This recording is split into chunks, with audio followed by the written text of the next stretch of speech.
The sun hung low over the hills, casting long shadows across a patchwork of farmland below. Talia sat alone in the cockpit of a small, weather-worn single-prop aircraft that groaned softly with each shift in altitude. The paint along the fuselage had dulled from years of sun and wind, its edges chipped and stained with the stories of long flights. The plane hummed with a quiet rhythm, its slow persistence matching the silence of the pilot within. She wore no insignia, no flight school patch. Her green jacket was faded at the cuffs, and her canvas pants bore creases formed by repetition. A frayed headset cupped her ears. Her dark hair was pulled back into a braid that trailed beneath the collar, strands falling loose around a face without cosmetics or ornament. Nothing about her said she belonged to power, rank, or command. That was by design. Beneath the dashboard, she kept a folded paper map tucked into the panel, its edges soft from handling. Her left hand rested gently on the yoke while her right adjusted knobs and dials, not in haste, but with the deliberate calm of someone who had rehearsed each movement 1,000 times. Instruments blinked faintly in amber and green. A small photo, taped crooked to the console, fluttered with every minor bump in air pressure. It showed a child no older than 5, grinning from behind oversized sunglasses. She leaned slightly forward, tracking a penciled mark on the map against the view outside her canopy. The fields below faded into a long stretch of wooded terrain, its river curling like thread beneath the trees. Dusk settled in shades of violet and gold across the sky, catching the silver of the wings in passing flashes. Then the radio gave a soft click, followed by static.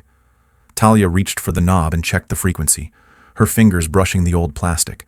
She pressed the mic switch and tried again, her voice low and even. "This is Sierra Lima, 9-2 requesting altitude confirmation. Reading sector 28 at..." She stopped. A single red light blinked on the panel. A warning tone chirped once, then fell quiet. The transponder had gone dark. Talia didn't react with alarm. Her eyes narrowed, then scanned the instruments again. She toggled the master switch, tapped a dial with the side of her knuckle. The signal did not return. She reached down and unrolled the edge of the map, realigning her heading manually. The aircraft dipped slightly as she adjusted trim. The world below moved on, oblivious. Miles away, in the heart of a secure radar control room, a screen flashed red. A low blip moved steadily across a segment of restricted airspace. One operator leaned forward, his brow furrowed. "We've got something," he said, his voice flat but alert. "No tag." Not responding. A supervisor joined him. The room filled with the faint hum of elevated attention. Somewhere in the distance, sirens prepared to wake steel. Talia continued flying, unaware. The sky remained quiet, but the world had started to notice. The 2 F-16s appeared from opposite sides of the horizon, slicing the sky with lethal grace. They banked hard as they closed in on the small prop plane, their sharp wings angling toward the sun, their speed reduced only slightly to box her in. Talia didn't flinch. She kept one hand steady on the yoke, the other hovering near the radio switch. Her breath remained slow, controlled. Inside her cockpit, the soft groan of the old engine and the subtle rattle of the frame were the only sounds. Her fingers adjusted a dial, watching the jets fall into formation on either side. "Unidentified aircraft. This is Alpha Echo 6. You are in restricted airspace. You are to descend immediately. Over." The voice came sharp and clipped, full of authority. Talia pressed the button on her mic, speaking evenly. "Alpha Echo 6. This is civilian aircraft Sierra Lima 9-2. I am responding. Descending to comply." There was a pause, followed by a second voice over the channel, more casual but no less cutting. "Well, she talks. I was starting to think this was a drone with a purse." The other pilot chuckled. "Is this her first time in the air? Looks like she's flying her grandfather's lawnmower." Talia said nothing. She adjusted altitude, reduced throttle, and began her descent. The sky around her pulsed with jet noise. Her small plane shuddered in their wake. She stayed on course, descending with the same quiet precision she had maintained all along. Back at the airfield, The tower was already alive with chatter. Controllers rerouted regional flights and cleared runways. One of them, a man named Travis, leaned back in his chair and sipped from a paper cup. Looks like we've got a show coming in. They're bringing her down at Gridlock.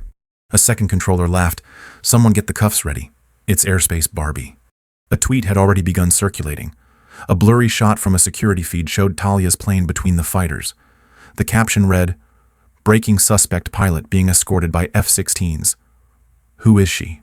By the time Talia touched down on the tarmac of the secure airfield, dozens of personnel had gathered by the observation windows. TSA officers whispered behind their hands. Airfield crew pulled out phones. Someone joked about charging admission. The phrase "national threat" in discount gear had already been posted on a private group chat among agents. The landing itself was flawless. Talia's aircraft dipped and touched down in one smooth movement. Her flaps rose cleanly. The plane rolled to a slow stop. From the tower, someone muttered, "At least she can land." The ground team approached with vehicles. Armed officers jumped out, surrounding the small aircraft. From the tower comms, one of the pilots radioed in with amusement. "She's all yours. Try not to laugh too hard." Inside the cockpit, Talia remained seated, her headset still on, her eyes scanning the dash. The photo of the child fluttered gently against the glass, caught in the breeze from the vent. She turned off the engine, unbuckled her belt, and removed the headset with slow, deliberate care. Over the loudspeaker, a voice barked orders, "Pilot, exit the aircraft, hands visible. Do not reach for anything." Talia complied without hesitation. She pushed open the door and climbed down onto the tarmac, hands held calmly at her sides. She didn't resist when the officers moved in. She said nothing as they patted her down. One of them made a show of lifting her worn flight bag and opening it in front of the crowd. Inside were only notebooks, hand-drawn maps, and a protein bar. Threat neutralized. One joked, lifting the snack bar and holding it up like evidence. Laughter rippled across the tarmac. Phones captured the moment. A post went up within seconds, pilot caught with trail mix and crayons. More at 11. Talia stood in the center of it all, her hair lifting slightly in the breeze, her expression unreadable. She blinked slowly as they photographed her, whispered about her, pushed her toward the waiting vehicle. Her hands were still raised, her shoulders relaxed. One TSA agent shook his head. "I don't know who let this lady into restricted airspace, but she's about to learn what a holding cell feels like." From inside the tower, the control team leaned closer to the monitors. One of them replayed her landing, watching it from a different angle. Another turned to Travis. "You sure she's not military?" Travis scoffed. "She's barely licensed. Probably thought Google Maps could get her to Kansas." In the cockpit, the photo remained taped to the dash, slightly askew. It trembled once more in the still air as the wind outside rose. No one saw it. No one cared. Talia didn't speak again. She climbed into the back of the vehicle without a glance. The last thing visible was the corner of her jacket caught in the wind before the door closed. The airfield buzzed with mockery, but none of them noticed the silence she left behind. Not yet. The moment Talia stepped out of the aircraft, everything accelerated. The wind carried her hair back as she descended the ladder with silent precision, boots hitting the tarmac one step at a time. The line of armed officers surrounding the plane moved in with guns raised, their shouts coming too fast to distinguish. "Hands up. Step back on your knees now." She didn't argue. She raised her hands slowly, palms open, her face unreadable. One officer sprinted forward and shoved her from the side. She dropped to her knees, her back straight, her gaze steady on the tarmac ahead. A second officer yanked her arms behind her, wrenching her shoulders until the cuffs clamped hard around her wrists. Her skin split slightly beneath the metal, a thin line of blood trickling into her sleeve. Another officer took her headset and flung it toward the aircraft's landing gear, where it bounced and came to rest in the dirt. The onlookers gathered closer. Behind the line of security tape, phones were out. Several agents had already begun streaming live. One of them whispered, "Looks like a mechanic who stole a cockpit," then laughed and panned the camera across her frame. His stream's comment section lit up with heart reactions and laughing emojis. A second agent, younger and more excitable, crouched beside her with a smirk. "YouTube pilot. Huh, let me guess. You Googled your way into restricted airspace." He waved his phone in her face. "Smile for the clip. Grandma." Talia said nothing. Her eyes didn't waver. A trail of dust blew past her legs. Her boots remained planted as if the ground beneath her belonged to her alone. A tech officer in dark glasses and a badge that read Yates stepped forward and lifted her old flight bag from where it had been dropped beside the plane. He unzipped it loudly, tossing items onto the pavement one by one. First came a stack of hand-drawn maps, frayed at the corners. Then, a spiral-bound notebook, its cover split. Then, a logbook, its spine cracked and stained with ink. Last, a folded photo of a child. The picture fluttered to the ground and landed in a muddy patch where an officer's boot stepped on it seconds later. Yates held the logbook up and turned it toward the camera. "Ladies and gentlemen," he said with theatrical flair, "the cutting edge of modern aviation. Straight from 1982. Laughter erupted behind him. One woman clapped slowly, muttering, "She's a walking museum." Talia was pulled to her feet. Her arms twisted behind her as she was walked toward a black van. Her jacket had torn along the shoulder where the cuff caught during the takedown. The breeze caught the fabric, flapping it like a flag of surrender. Her head remained high. She didn't resist. Inside the control tower, a live stream was being projected onto the main monitor. A senior agent named Travis leaned on the console, watching. "She's a nobody," he said, sipping coffee. "Maybe a rogue instructor with a death wish." A younger officer named Theo stood nearby, arms folded. He stared at the footage and shook his head. "She's too calm. This isn't panic. This is trained." Travis snorted. "Come on. You think she's some deep-cover asset flying in with torn sleeves and a snack bar?" Theo didn't answer. He watched as the photo of the child, now smeared with mud, was kicked aside by another officer. The image was faint, but enough to register in his mind. Something about the posture, the eyes. It stayed with him. Back on the tarmac, the live streams were still rolling. One camera zoomed in on Talia's cuffs, noting the blood on her wrist. Another followed the logbook as it was tossed into an evidence bag. A caption flashed across a screen. "Suspect detained. Possible smuggling route. More soon." The van door opened. Talia was pushed inside, her head grazing the frame. She ducked without comment and sat against the far wall, her hands still bound. The air inside the vehicle was stale, tinged with sweat and plastic. An agent snapped a photo from the front seat. "This one's going viral," he said. "Tag it Sky Granny." The van drove slowly toward a holding hangar at the far end of the runway. Officers along the road leaned over barricades to catch a glimpse. One saluted mockingly. Another whistled. Inside the vehicle, Talia blinked once and exhaled quietly through her nose. At the hangar, several military observers had gathered. One, a woman in a flight suit with polished boots, stepped forward as the doors opened. She glanced at Talia and turned to the others. "Is this the one they called in?" "Yep," an agent replied. "Had her wrapped up before she could say a word." "Does she even have ID?" "Doesn't match anything. No license, no call sign, nothing we can trace." The observer shrugged. "Then she'll talk soon enough." They left Talia alone in the center of the hangar, seated on a folding chair with zip cuffs now holding her ankles. Her face was streaked with dust. Her hands rested quietly in her lap. She didn't speak. She didn't look away. Behind her, the discarded bag and the bent photo sat on a folding table under fluorescent lights. No one reached for them. No one cared. And still, she said nothing. The hangar was quiet except for the occasional shuffle of boots and the crinkle of plastic evidence bags. Talia sat where they had left her, on a cold metal chair in the center of the room. Her hands remained cuffed in her lap, her ankles bound beneath her. But she showed no discomfort. The light above buzzed faintly. Around her, agents moved without urgency, some half smirking, others bored. One leaned against a table, scrolling through photos on his phone. Another poked through her bag again, lifting the old flight log as if it might suddenly confess something. Travis stood by the folding table, flipping through one of her notebooks with exaggerated flair. He held up a page of sketched air routes and chuckled. "This looks like something a bored high schooler made during detention. What is this? A scavenger hunt." The others laughed. Only Theo stayed silent. He watched Talia from a distance, arms crossed tightly over his chest. Her face hadn't changed since she landed. No wince, no fear, no irritation. Just steady quiet. He couldn't stop watching her eyes. They weren't confused or lost. They were measuring. Then the desk phone rang. It wasn't the portable radio or the shared comms line. It was the direct line, the one rarely used except by central clearance. Travis paused, looked over his shoulder, and frowned. He walked to the desk and picked it up. "Travis?"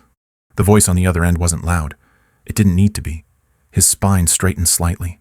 "What name did you say?" he asked. A pause. The silence stretched. He swallowed. "No, sir. I mean, yes. She's here." Another pause, then a stammered, "Understood." He hung up, stared at the phone, and didn't move. A second line began to ring. This one came from his personal cell. He lifted it with shaking fingers and stepped away from the others, speaking in a lower voice. The agents glanced at each other, confused. Theo didn't move. His eyes were still on Talia. When Travis returned, he didn't say anything.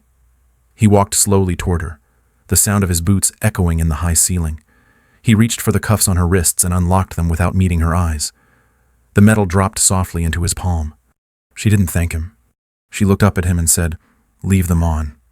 The Admiral's not here yet." He froze, mouth parting slightly, but no words came out. Talia stood. Her movements were slow, not from pain, but from precision. She stepped away from the chair, the zip cuffs still dangling from her bruised wrists. Her jacket was torn, her hair slightly wind-blown, but there was no vulnerability in her stance. She turned toward the hangar doors and waited. Theo walked to the entrance and pushed them open. Sunlight poured in, lighting the concrete floor like a runway. In the distance, black SUVs approached in a tight convoy. Their engines were deep and smooth, a sound that demanded attention without volume. No one spoke. The other agents stepped back from Talia instinctively, as if something in the air had shifted and they hadn't yet caught up to what it meant. Travis's hands trembled at his sides. The notebook he'd mocked sat closed and forgotten on the table. Talia stood in the path of the light, her silhouette clear against the morning haze. Her cuffs remained, not as a mark of submission, but as a signal. She had waited. Now, the sky would answer. The first SUV didn't slow, it stopped with precision, tires hissing against the concrete as it angled to face the hangar. The door opened before the engine died. A man stepped out wearing a tailored dark suit, his movement fluid and deliberate. He walked with purpose toward the woman in the light, ignoring the rows of agents standing along the walls, ignoring the quiet murmurs behind him. His name was Mason. He carried no visible weapon, no badge, but the weight of authority was in his posture. When he reached Talia, he stopped 2 paces in front of her and raised his hand in a crisp, practiced salute. The entire hangar froze. "Commander Blake," he said clearly, his voice steady and loud enough to carry, "You're cleared. Your assignment was misclassified as a hostile contact. The correction has been made." He called her by a name none of them had known. He addressed her by rank. The ones who had cuffed her only hours ago now looked down at the floor, their confidence cracking. Talia didn't return the salute. She didn't move at all. Mason didn't wait for one. Behind them, another SUV pulled up, its lights still blinking. Out stepped Colonel Adrian, his uniform spotless, silver insignia gleaming on his collar. He surveyed the hangar like it was already beneath him. "This incident," he said, barely masking his disgust, "was the result of a clerical failure at Fort Dalton's routing center. Commander Blake's aircraft was flagged due to outdated transponder records. She was operating under deep code clearance as part of Operation Halyard." The name meant nothing to most of the agents in the room, but a few recognized it and went pale. She was en route to intercept a target carrying a Level 4 bio threat across the state line.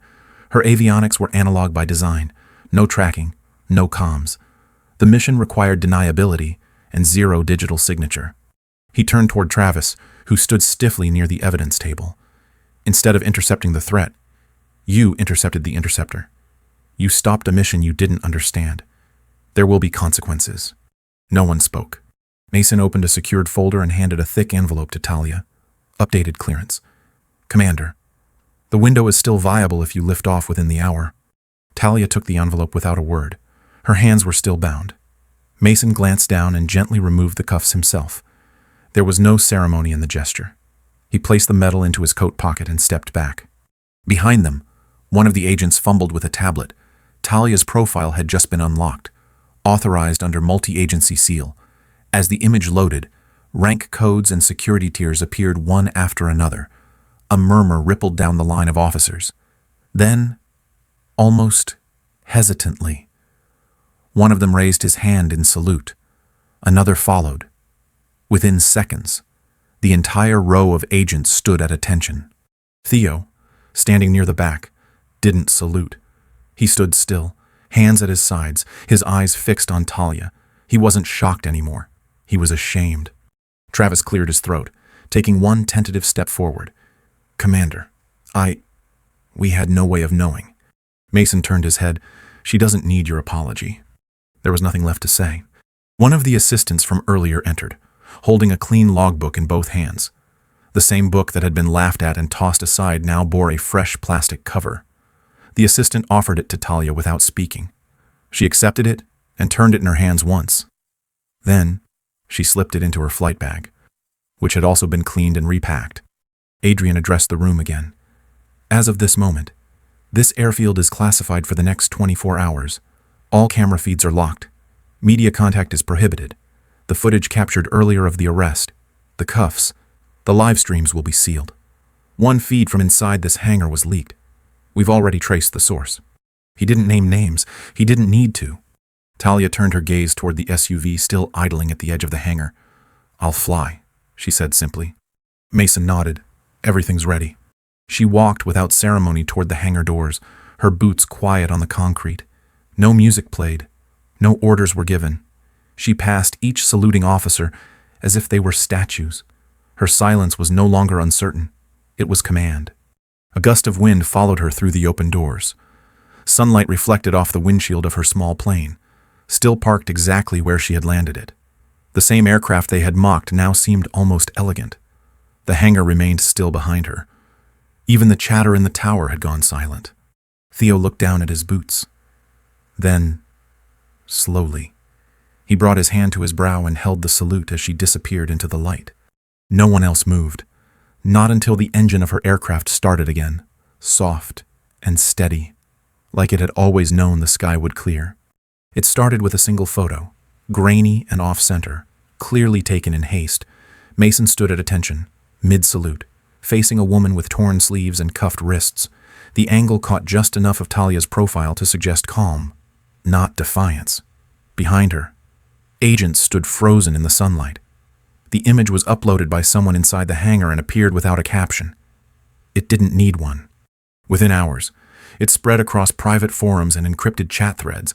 Then it bled into pilot circles, military subreddits, and defense journalism corners. By morning, 1 million people had seen it. Theories swarmed like hornets. Who was she? Why was she cuffed? Then saluted. Was she CIA foreign military? One caption asked, "Did we arrest a ghost pilot?" Another read, "She didn't flinch. Look at her hands, still cuffed." Someone zoomed in on her torn jacket, circling a faint outline above the left pocket and speculating it was an erased insignia. Another tried to run facial recognition and came back with nothing. A tech blogger wrote, "That plane had no digital footprint, no signal, but it landed cleaner than half the fleet." The call sign appeared next, leaked from a ground crew log by someone who knew what to look for. Whisper. The internet latched onto it instantly. A retired pilot from Nevada posted a rare comment under a photo thread. It was just one sentence. "If you flew with Whisper, you know." It was the first confirmation that Talia was real, and more than just a mistake. The junior officer from the hangar, Theo, wrote an anonymous piece titled, "What Silence Looks Like." He didn't name her. He didn't describe her rank. He just told the story of a woman surrounded by weapons, taunted by strangers, who never spoke above a whisper. His final line read, "She didn't resist, because she didn't need to." We weren't mocking a woman. We were humiliating our own ignorance. The post exploded. Former commanders shared it. Female aviators reposted it with their own stories of misjudgment and quiet endurance. Civilian pilots began taping thin black strips to their dashboards, a tribute. No name, just the shape, just the silence. Travis was reassigned within the week. The footage that leaked had confirmed his tone, his dismissal, his failure. Karen, the tower supervisor, resigned quietly before the inquiry reached her desk. No public statement was issued. She didn't offer one. Mainstream news caught up. but only after the online world had moved ahead.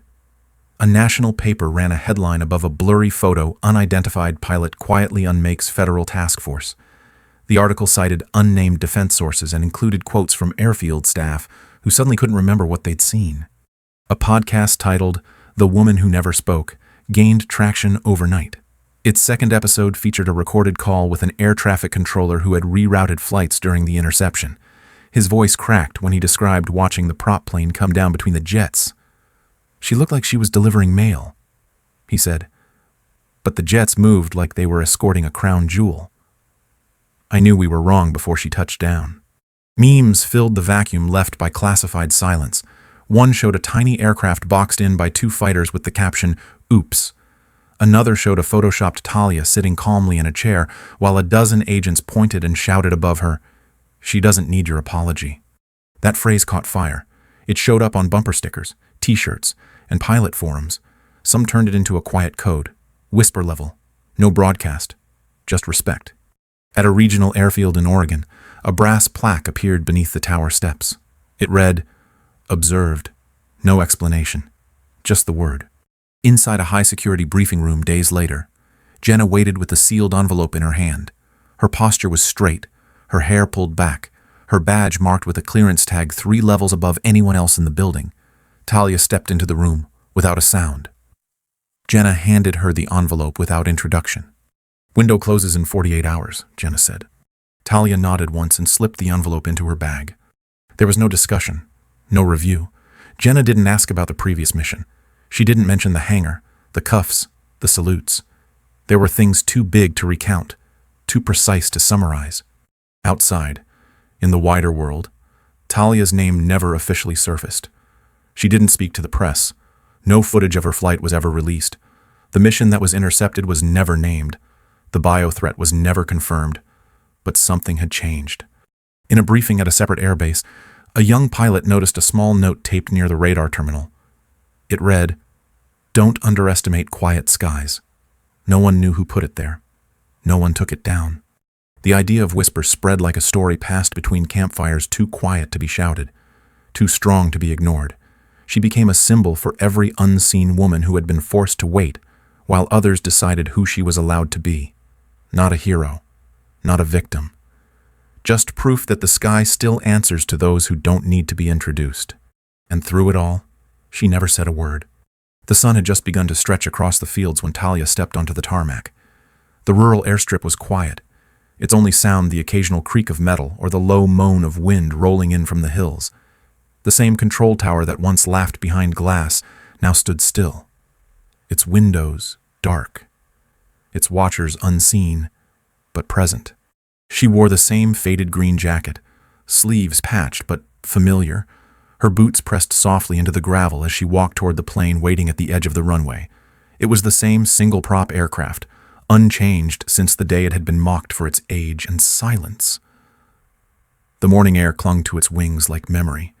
One of the ground crew stood by the fueling station, hands in his pockets. He didn't wave, he didn't speak, but when her eyes met his, he gave a small nod, a quiet one, the kind given to someone you no longer misjudge. Talia said nothing in return.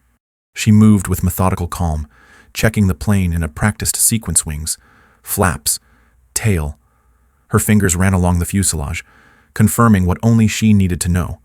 Inside the cockpit, the photo of the child was no longer taped to the panel.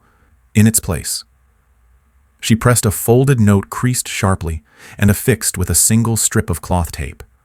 Whatever it said stayed hidden, meant only for the sky. She slid into the seat, strapped in, and reached into the side pocket of her jacket. Her hand emerged holding a black coin. It was smooth and worn, its surface dulled by time. She placed it gently beside the throttle. In the center, one word was engraved in quiet capitals: observed. No one announced her departure. No tower clearance rang through the air. The runway lights did not blink. The world did not pause. But the moment still held weight. She started the engine. It rumbled like an old friend, warm and steady. The plane rolled forward slowly, gaining speed with ease. Dust curled behind the tires as it cut a straight line across the open stretch. With a soft lift of its nose, the aircraft rose into the sky. It wasn't dramatic. It wasn't urgent. It was simply right from the ground. No one followed it with a camera. No voice called after it. The crew remained in place, watching as the shape grew smaller, rising through the light mist into clean blue. There were no headlines this time, no broadcasts, no questions. Just the sound of a quiet engine fading into the morning, a woman in the sky, and a note no one would read, taped near a coin that didn't need explaining. She was never loud, never demanding, and never needed recognition to prove her worth. Talia's story reminds us that real strength often moves without noise. In a world that rushes to judge by appearance or title, she stood as proof that clarity, discipline, and quiet confidence can reshape everything. She was misjudged, mocked, and ignored, but she never bent, never explained, and never retaliated. Her power came from knowing who she was long before anyone else did. As you think about her journey, consider where in your own life you've been overlooked. Ask yourself what it means to stay true, even when no one is watching. If this story moved you, share your thoughts in the comments. And if you believe in the quiet strength of those who walk through the world unseen but unshaken, follow for more stories that honor them.